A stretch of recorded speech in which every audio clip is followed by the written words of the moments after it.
Ketika rakyat melawan penjajah, dalam sejarah Indonesia merdeka, Aceh bertahan tak pernah kalah, bersusah payah demi Nusantara. Soekarno-Hatta ke Aceh datang, mohon bantuan untuk bangun negara. Rakyat menyumbang 2 kapal terbang, cikal bakalnya PT Garuda. Kala agresi Belanda kedua, Soekarno-Hatta ditawan Belanda. Mr. Safruddin Prawira Negara kendalikan RI di Aceh Sumatera.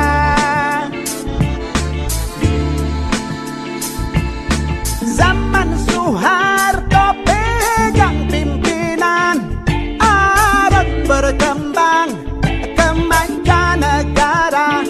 Oh, seluruh provinsi dapat bagian hasil gas alam di Aceh Raya. Oh, janganlah Aceh Tuhan lupakan yang telah berjasa seumur masa.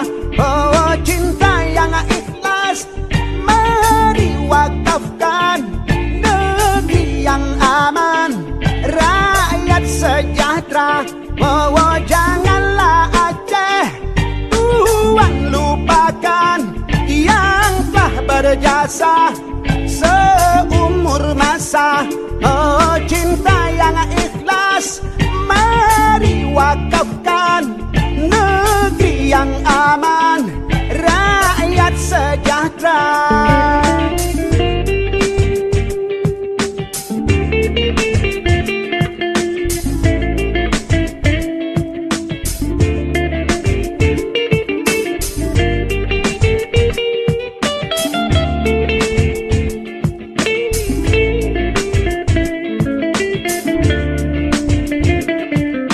Kala agresi Belanda kedua, Soekarno-Hatta ditawan Belanda.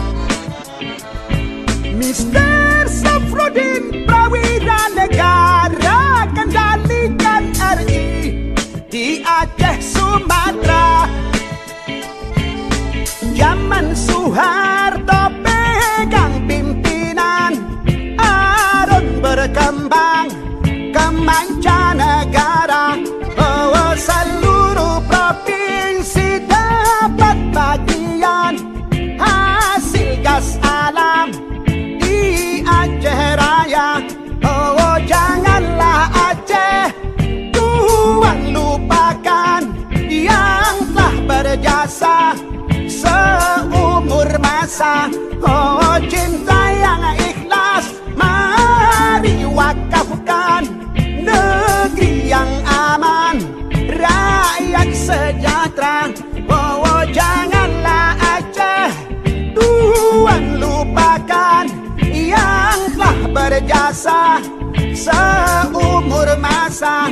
Oh, cinta yang ikhlas mari wakafkan, negeri yang aman, rakyat sejahtera.